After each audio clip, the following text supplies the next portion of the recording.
হরিপদ, তোমার মেয়েকে তো আমি দেখে নিয়েছি, ভালোই লাগলো, কিন্তু মেয়ে দেওয়ার আগে তো কিছু শর্ত মানতে হবে। শর্ত? কি শর্ত গিন্নিমা? আমাদের ছেলে পলাশ শহরে বড় চাকরি করে, বিয়েতে টাকার তো চাহিদা থাকে। তা তুমি কি কি দিতে পারবে সেটা আগে জানাও। গিন্নিমা, আমরা গরিব মানুষ, বড় লোকদের মতো অত দিতে পারবো না। সামান্য যা আছে তাই দিয়েই বিয়ে করাতে চাই। গরিব মানুষ বললেই তো আর হবে না, আমাদের ছেলেরও কিছু শখ আছে, ইচ্ছে আছে। গয়না, টাকা, ভালো আসবাবপত্র সবই কিন্তু চাই, না হলে এই বিয়ে হবে না। গিন্নিমা ঠিকই বলেছেন, এমন সম্বন্ধ হাতছাড়া করা বোকামি হবে। আরে হরিপদ কাকু, কিছু না কিছু তো করতেই হবে। আমাদের যা কিছু আছে সব দেব, কিন্তু এত বড় দাবি পূরণ করা অসম্ভব। বেশ, তাহলে একটা কাজ করো, মেয়েকে কাজের লোকের মতন করে থাকতে হবে আমাদের বাড়িতে, সংসারের সমস্ত কাজ সামলাবে। এ কথা বলতে লজ্জা করছে, তবু মেয়ের সুখের জন্য রাজি। ঠিক আছে, তবে বিয়ের আগেই যেন সব ব্যবস্থা পাকা থাকে। এই গোপাল, কতবার বলেছি আমার কাপড় সেলাই শেষ করো, কবে থেকে নিয়ে বসে আছো বলো তো? আরে চেঁচামেচি করে লাভ নেই, তোমার কাপড় সেলাই করবার সময় হলে ঠিক করব। আরে তুমি কি বুঝতে পারছো না, আমার দরকার আছে। আমি কিভাবে এতদিন অপেক্ষা করব? তোমার দোকানে তো কেউ আসেও না, তাহলে কেন আমার কাজটা করে দিচ্ছ না? আরে দরকার থাকলেও আগে আমি যার কাজ ধরেছি সেটাই শেষ করব, তুমি চেঁচিও না, বুঝলে? আসল ব্যাপারটা আমি বুঝি, তোমার বউ লতার সাথে আমার ঝগড়ার শোধ তুলছো, তাই না? আরে সত্যলা কেন, এই ঝগড়া তো তোমরাই শুরু করেছ। বেশ, তোমার দোকানকে আমি ভিড় মুক্ত করব, কেউ এখানে কাজ করাতে আসবে না, দেখো। চেষ্টা করে দেখো, তাতে আমার সেলাই বন্ধ হবে না, ঠিক আছে? আরে, তোমার এত সাহস হয় কি করে আমার স্বামীর সাথে এইরকম করে কথা বলার? তোর মতন বউদের জন্যই তো পুরুষেরা বকে যায়। সাবধানে কথা বলো, আমি তোমার মতন নই। এই এই ঝগড়া বন্ধ করো, ঝগড়া বন্ধ করো। এই লতা, ভেতরে যাও, ভেতরে যাও। কেন? আমি আমার স্বামীর অপমান সহ্য করব না। তোকে আমি দেখে নেব, এইভাবে কথা বলার সাহস রাখিস? এই তোমরা দুজনেই থামো। এই নীলিমা, তুমি কাপড় নিয়ে যাও, আমি যখন বলবো তখন এসে নিয়ে যাও, ঠিক আছে? তুই আমাকে দাঁড় করিয়ে রেখেছিস লতা, তোর জন্যই তোর স্বামী এমন আচরণ করছে। তাতে তোর সমস্যা কি? নিজের কাজ নিজে কর, আর আমার জীবনে নাক গলাস না।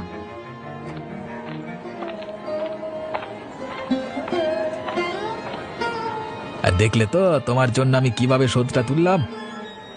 তুমি সত্যি সেরা গো, আমার অপমানের জবাব ঠিক মতন দিয়েছো। হ্যাঁ, তোমার জন্য আমি সবকিছু করবো লতা, সবকিছু। বাবা, তুমি কিভাবে ওদের এসব শর্ত মেনে নিলে? আমার সুখের কথা একবারও ভাবলে না? মারে, আমি যা করেছি তোর ভালো ভেবেই করেছি। পার্বতী দেবী যদি বিয়েতে রাজি না হতেন, তাহলে এমন সম্বন্ধ কোথায় পেতাম? সম্বন্ধ যদি আমার জীবনের সুখ কেড়ে নেয়, সেটা তুমি কিভাবে ভালো বলো?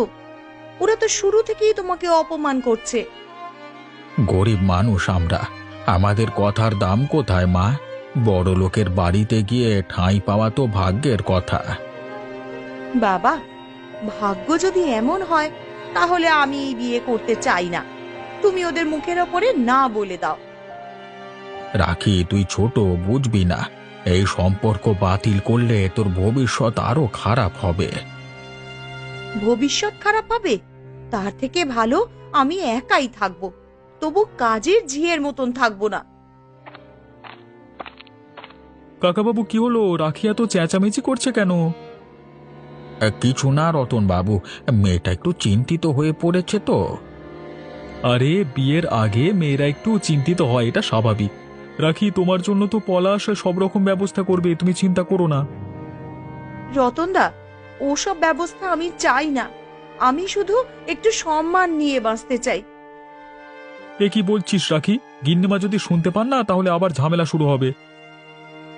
তুমি গিন্নিমাকে কিছু বলবে না, আমি মেয়েকে বোঝাবো। দেখলে বাবা, ওরা আমাদের কিভাবে দেখছে। রতনের কথাও বুঝতে পারছো না? ওরা কিভাবে আমাদের নিচু মনে করে। রাখি রাখি, এই সমাজে গরিবদের অপমান সহ্য করেই চলতে হয়। তুই একটু ধৈর্য ধর, সব ঠিক হয়ে যাবে। না বাবা, সব ঠিক হবে না। তুমি শুধুই পরিস্থিতি থেকে পালাচ্ছ।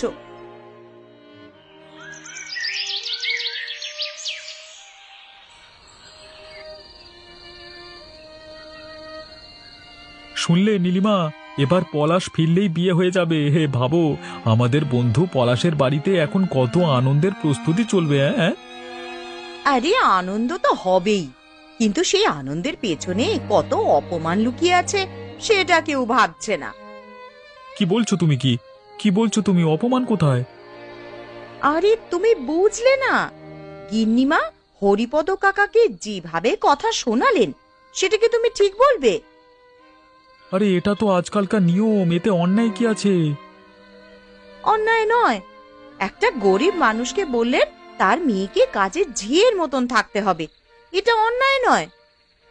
আরে নীলিমা বড় ঘরের মানুষ হলে কিছু দাম তো থাকবে। গিন্নিমা ঠিকই করেছেন, এতে আমাদের দোষ নেই। আমাদের দোষ নেই? রতন, কখনো ভেবেছো যদি আমাদের মেয়েকে এইভাবে শর্ত দিয়ে কেউ নিয়ে যেতে চাইতো তাহলে কেমন লাগতো? ঠিকই বলেছ, কিন্তু পলাশ আর গিন্নিমা আবার সবকিছু সামলে নেবেন, এটা নিয়ে মাথা ঘামানোর দরকার নেই। তাই বলে মাথা ঘামানোর দরকার নেই? গরিব বলে ওরা মানুষ নয়। ঠিক আছে, তুমি যা বলছো সেটা হয়তো সত্যি, কিন্তু এখন এসব নিয়ে কথা বলে পরিস্থিতি আরো খারাপ হয়ে যাবে। হ্যাঁ, আমি চাই না পলাশের বিয়েতে কোনো অশান্তি হোক, কিন্তু এইভাবে একটা মেয়ের জীবন শুরু করা ঠিক নয়। ঠিক বলেছ, তবুও গিন্নিমার কথার বাইরে গেলে ঝগড়া লেগে যাবে। যদি ঝগড়া লাগে লাগুক, কিন্তু এই অন্যায় আমি মেনে নিতে পারবো না। লতা, আজকে নীলিমার মুখের সেই রাগী চেহারা দিকে মজা পেয়ে গেছি। তোমার মজার বিষয়গুলো আমার খুব একটা ভালো লাগে না। আরে কি হলো? আমি তো তোমার সম্মান রক্ষা করলাম। সম্মান রক্ষা করেছো কিভাবে? ওর কাপড় সেলাই না করে তুমি শুধু ঝগড়া বাড়িয়েছো, এর থেকে কি কিছু লাভ হলো? লাভ? ও আমাদের নিয়ে মজা করছিল, আমি তো একটু শোধ তুলতেই পারি, তাই না?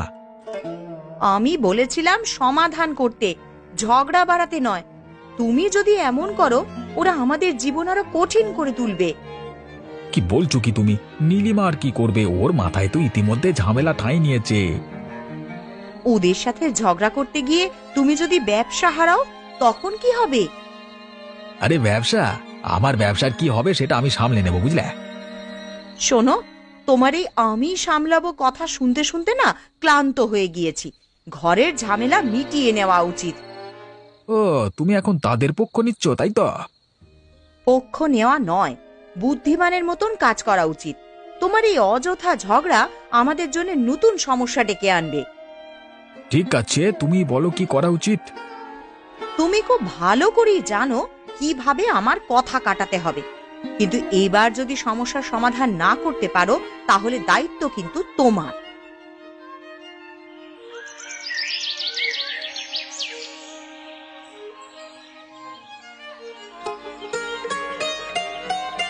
পলাশ, তুমি ফিরে আসলে কতদিন পর এসেছো। আমি দিন গুনছিলাম কবে তুমি বাড়ি ফিরবে। মা, শহরের কাজ শেষ করতে একটু সময় লাগলো, কিন্তু এখন আমি এখানে আর তোমার সামনে। হ্যাঁ বাবা, অনেক দিন পর তোমার মুখ দেখলাম, তো এবার আমাদের জীবন কিছুটা সুন্দর হবে। বিয়ে ঠিক হয়েছে, ভালো কিছু হবেই। হ্যাঁ মা, বিয়ে তো ঠিকই হয়েছে, কিন্তু আমি একটু চিন্তিত। এখন এসব শর্ত কি আদেও মানতে হবে? শর্ত মানতেই হবে পলাশ, বড় লোকের বাড়ির ছেলে, তাদের দাবি থাকে অনেক। গরিব মধ্যবিত্ত এসব শর্তই কি শুধু? আমি জানি তুমি নিশ্চয়ই চাইবে না যে আমার বিয়ে এমন শর্তে হোক। তুমি এসব ভেবো না, আমি তো তোমার ভালো চাই। তোমার শখ পূরণের জন্য আমি পুরো জীবন কাটিয়ে দিয়েছি। আমি জানি মা, তুমি সব সময় আমার জন্য ভালো কথা ভাবো, কিন্তু এই শর্তগুলো আমাকে খুব কষ্ট দিচ্ছে। পলাশ, তুমি তো জানো, যদি সম্বন্ধ ভালো করতে পারি তবেই তো আমাদের পরিবার আরো ভালো থাকবে। তাছাড়া বিয়ে তো জীবনের সবচেয়ে বড় সিদ্ধান্ত। ঠিক আছে মা, আমি এটা নিয়ে ভাববো। তবে রাখির সাথে আরেকটু কথা বলবো। সে কি চায় সেটা তো আমি জানি না। ওর মন বুঝে ওঠা বড় কঠিন। তবে মনে রেখো, আমি তোমার মা, যে সিদ্ধান্ত নেব সেটা ঠিকই হবে। আমি জানি মা, তবে আমি সবার মতামত বুঝে তবেই সিদ্ধান্ত নেব। সঠিক সিদ্ধান্ত নেওয়ার জন্য তোমার মন শান্ত হওয়া দরকার। রাখি যদি কিছু বলে তাও শুনবে, তবে সব সময় মনে রেখো, আমি যা করছি তা তোমার ভালোর জন্যই করছি। ঠিক আছে মা, আমি তোমার কথা শুনবো।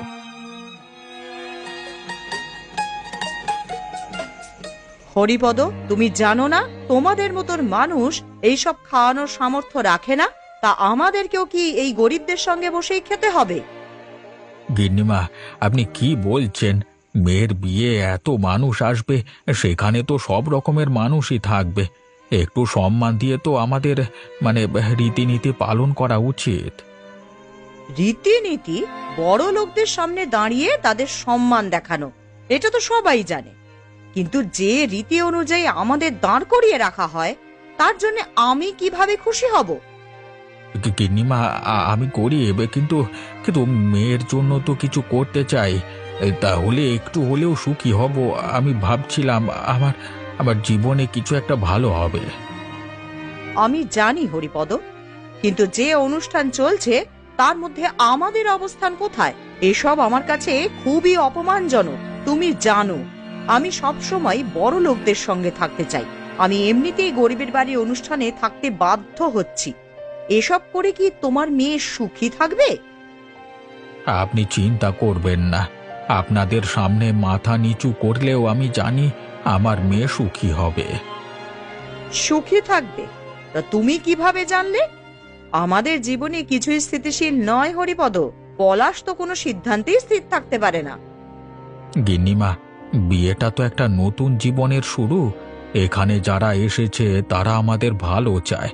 আমাদের যতটুকু সামর্থ্য আছে তাতে আমরা তাদের সম্মান দিতে চেষ্টা করবার কোনো কমতি রাখবো না।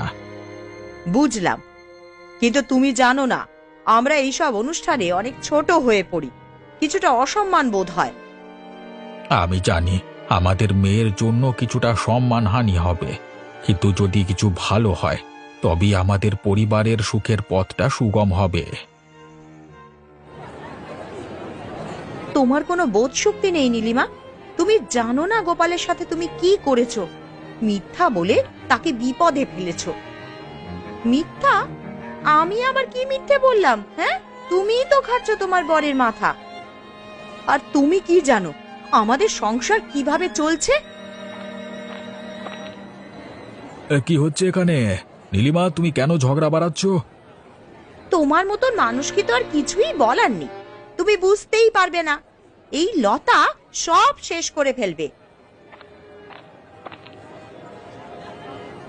এটা কি যে হচ্ছে? নীলিমা, তোমরা একে অপরকে দোষ দিচ্ছ, কিন্তু সমাধান তো কিছুই হচ্ছে না। নীলিমা কেন খালি খালি ঝগড়া করছে আমি তো কিছুই বুঝতে পারছি না। আমি ঝগড়া করছি? সেদিন তুমি ওকে দাঁড় করিয়ে প্রতিশোধ নিলে, আর আমি বললেই দোষ। বেশ করেছে, কি করবে? তুমি যে প্রতিশোধ নেওয়ার জন্য বকলে, এখন এই বলছো? হ্যাঁ, ও, তার মানে নীলিমাকে জব্দ করবার ভালোই কারসাজি তোমরা করেছো, তাই না? তুমি ঠিকই বলেছ। হ্যাঁ, আমি ঝগড়া করেছি, তাই বলে কি এইভাবে প্রতিশোধ নেবে? আলবাত নেবে, 100 বার নেবে। যা খুশি করে নিও। তবে রে, এই আরেকবার যদি তোকে দেখেছি আমার সামনে, তোকে না মেরে ফেলবো বলে দিলাম। বেশ, আমরাও তাহলে দেখে নেব কি করতে পারো। আরে তুমি থামবে? মারপিট করাটা কি খুব দরকার ছিল? এবার যদি রতন গিয়ে গিন্নিমাকে সব বলে আসে? গিন্নিমা, আমি আপনাকে কিছু বলতে এসেছি। আপনি জানেন আমাদের মধ্যে অনেক কিছু ঘটে গেছে। রতন, তুমি কি বলতে চাও? অনেক কিছুই কিন্তু আমাদের মধ্যে ঝুলে আছে, সেগুলো আগে ঠিক করা উচিত। ও ওই গোপাল আমার গায়ে আজকে হাত তুলেছে। নীলিমার সঙ্গে বদলা নেওয়ার জন্য কার সাজিয়ে এঁটেছে। কি? এই গরিব মানুষগুলোর যে দেখছি দিন দিন বার বেড়েই চলেছে। আমি কালই এর কিছু না কিছু হেস্তনেস্ত করব। না গিন্নিমা, কোনো কথা শুনিয়ে বা অপমান করে কোনো কাজ হবে না। ও আমার গায়ে হাত তুলেছে, আমি এর প্রতিশোধ চাই। আরে রতনদা, কি হয়েছে? এত রেগে আছো কেন? ওই গোপাল আমার গায়ে হাত তুলেছে, আমি এর প্রতিশোধ নেব। আরে নিজের লোকের সঙ্গে ঝগড়া ঝামেলা বাড়াতে থাকলে কখনোই শান্তিতে থাকতে পারবে না। সব মিটিয়ে নাও, তাতেই বরং ভালো। ওগো, শুনছো? কি হলো? একবার এদিকে এসো। বলো। আমি জানি না তুমি কি ভাববে, তবে আমি নিজের একটা সেলাইয়ের দোকান খুলতে চাই। কিন্তু গোপালদার ব্যবসা এমনিতেই শোচনীয়। আমার কি এটা করা ঠিক হবে? রাখি, আমি জানি যে গোপাল রেগে আছে, তবে সেটা তো আর আমাদের উদ্দেশ্যে নয়। তুমি যেটা ভেবেছো সেটাই। আমি তোমার পাশে আছি। আমি জানি সবার জন্যই আমাদের মঙ্গল সাধন করা দরকার, কিন্তু মাঝে মাঝে মনে হয় সব কিছু সঠিকভাবে হওয়া খুবই কঠিন। তাহলে আমার বিধান কি হবে? আমি কি নিজের শত্রুতা মেটাতে পারবো? ঠিক সিদ্ধান্ত নেওয়া জরুরি, রতন। ঠিক আছে, তাহলে আমরা এভাবেই এগুবো। মা, আমি একটা সিদ্ধান্ত নিয়েছি। আমি জানি তুমি এখন কিছুটা বিরক্ত, কিন্তু আমি আশা করছি তুমি বুঝবে। কি সিদ্ধান্ত? তুমি কি জানো আমি কখনোই সহজে কিছু মেনে নিই না। যদি তুমি কিছু করতে চাও তাহলে আমাকে পুরোপুরি বোঝাতে হবে। মা, আমি এখন আর কিছু ঝুঁকি নিতে চাই না। রাখি বলেছে সে কাজ করবে সেলাইয়ের দোকানে, আর আমি এটাকে সমর্থন করছি। তুমি কি জানো পলাশ? আমি জানি তুমি যা বলেছ এতে কোনো লাভ হবে না। গোপাল আর লতা এদিকে তো খুবই ক্ষেপে রয়েছে। মা, আমি আর তোমার মতো ভাবতে চাই না। তুমি সব সময় এত অন্ধকারে থাকো, তবে আমি জানি যে আমি যা করছি তা ঠিক। এ তুমি কি বলছো পলাশ? তুমি তো জানো আমাদের সীমাবদ্ধতা রয়েছে। তুমি কি গোপালকে এসব বিষয় বোঝাতে পারবে? আমি কিছুতেই মেনে নিতে পারছি না।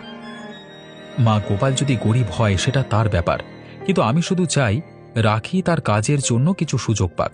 তুমি কি কখনো ভেবেছো সে কিভাবে নিজের পায়ে দাঁড়াবে? তুমি যদি সব সিদ্ধান্ত নিজেই নাও তাহলে আমার তো আর কিছু বলার থাকে না।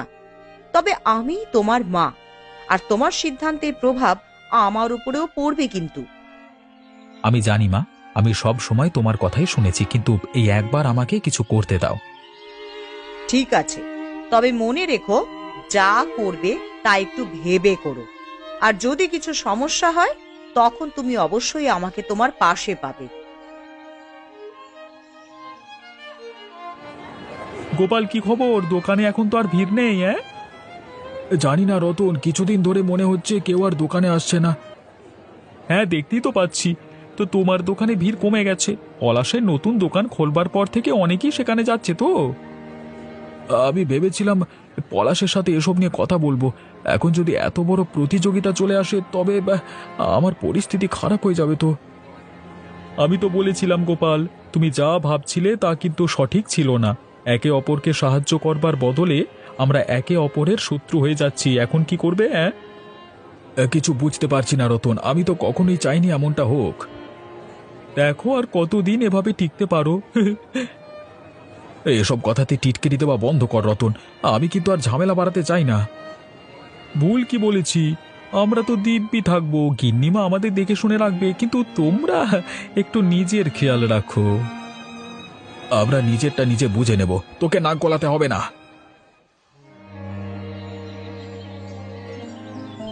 পলাশ, তোমার এই সব কাজের জন্যে তুমি কি জানো কতটা বিপদ তুমি ঘনিয়ে এনেছো?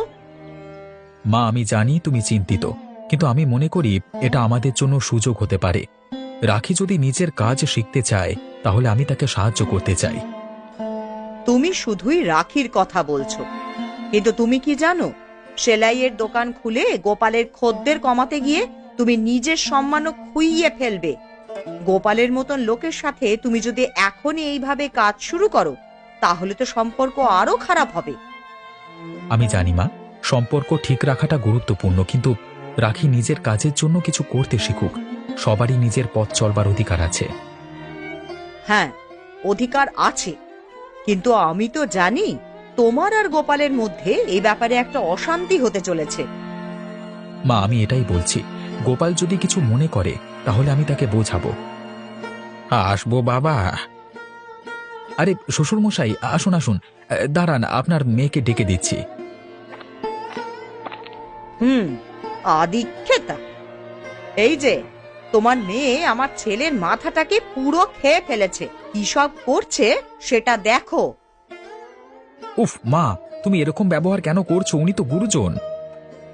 সেটার জন্যই এসেছে গিন্নিমা, মেয়ে জামাইকে একটু বুঝিয়ে বলবো। বাবা, তুমি এখানে? কি করলি বলতো মা? ওদিকে যে সবাই নিজেদের মধ্যে ঝামেলা বেঁধে রেখেছে, তুই এই দোকানের যে ধরলি, আর ওদিকে গোপাল রেগে রয়েছে। সেটাতে আমরা কিছুই করতে পারবো না। ওকে বলুন, যদি ও চায় তবে সে আমাদের সঙ্গে কাজ করতে পারে, তবে তার আগে তাকে সবার সঙ্গে সম্পর্ক ঠিক করে ফেলতে হবে। ও নাকি সম্পর্ক ঠিক করবে? থাক পলাশ, এইসব মন গড়া কথা আর বলিস না। না না, আমি ওকে বোঝাবো, ও নিশ্চয়ই বুঝবে। রতন, নীলিমা, আমরা জানি যে আমরা কিছু ভুল করেছি। আমি আর লতা, আমাদের আচরণে কোনো সমস্যা হয়ে থাকলে তার জন্য আমরা দুঃখিত। হ্যাঁ, আমরা সত্যিই ভুল করেছি রতন। আপনার সাথে যে আচরণ করেছি তা ঠিক ছিল না। আমরা জানি এর জন্য আপনি ক্ষুব্ধ হয়েছেন। ঠিক আছে গোপাল, কিন্তু তুমি যদি সত্যি মনে করো যে সবকিছু ঠিক হবে, তাহলে তোমাকে আরো একটু ভালোভাবে ভেবেচিন্তে কাজ করতে হবে। রতন, আমি জানি আমাদের ভুল ছিল, কিন্তু এখন যেহেতু আমরা একে অপরের কাছে ক্ষমা চেয়ে নিয়েছি, আমি আশা করি যে সবকিছু ঠিক হয়ে যাবে। ঠিক কি? তোমরা যখন ভুল করেছিলে তখন কিন্তু কিছুই বলছিলে না। এখন খারাপ সময় ক্ষমা চাইতে এসেছো? আরে আমার কিছুই বলবার নেই লতা, সময় চলে গেছে। তুমি যা করতে চেয়েছিলে তা হয়েছে, কিন্তু এখন যখন সমস্যা হয়েছে তখন ক্ষমা চাওয়া কোন ভিত্তিতে? আমি জানি রতন, আমরা যে ভুল করেছি তা আমরা বুঝতে পারছি, কিন্তু সবকিছু একদিনে ঠিক করা সম্ভব নয়। আরে নীলিমা, তুমি কি বুঝতে পারছো না? আমরা শুধু চাইছিলাম সব কিছু ঠিক হয়ে যাক। একদিনে এই সব কিছু ঠিক হয়ে যাবে। কিন্তু গোপাল, যে পরিস্থিতি তৈরি হয়েছে তা কি এত সহজে মুছে যাবে? নীলিমা, তুমি কি একেবারেই বুঝছো না? আমরা সত্যিই দুঃখিত, আর এখন আমি চাই যে তুমি শুধু আমাদেরকে ক্ষমা করে দাও। এখন ক্ষমা চাওয়ার কিছু নেই গোপাল, সময় চলে গেছে এবং পরিস্থিতি বদলানোর জন্য আমরা কিছুই করতে পারবো না। তুমি কি বলছো রতন? এত সহজে কি সবকিছু ভুলে যাবে? হ্যাঁ, আমরা ভুলে যাব। আমাদের নতুন বউ যতদিন থাকবে ততদিন তোমাকে আর আমাদের চিন্তা করবার কোনো প্রয়োজন নেই। আরে এ কি বলছেন? আমরা তো আপনাদের সাথে সম্পর্ক পুনরুদ্ধার করতে চেয়েছিলাম। সম্পর্ক? আরে গোপাল আর লতা, আপনারা যদি সম্পর্ক ঠিক করতে চান তবে কেবল ক্ষমা চাওয়া কিভাবে হবে সেটা বুঝুন। আমি বুঝতে পারছি রতন, তুমি সত্যিই খোলামেলা কথা বলছো, তবে আমি যদি কিছু পরিবর্তন করতে পারি আমি করব। আমি আশা করছি আমাদের মাঝে দূরত্ব কমবে। হয়তো গোপাল, কিন্তু সেটা কোন সময়ের মধ্যে হবে তা জানি না। তবে তোমরা যদি সত্যি কিছু করতে চাও তাহলে আমাদের সঙ্গেই থাকবে।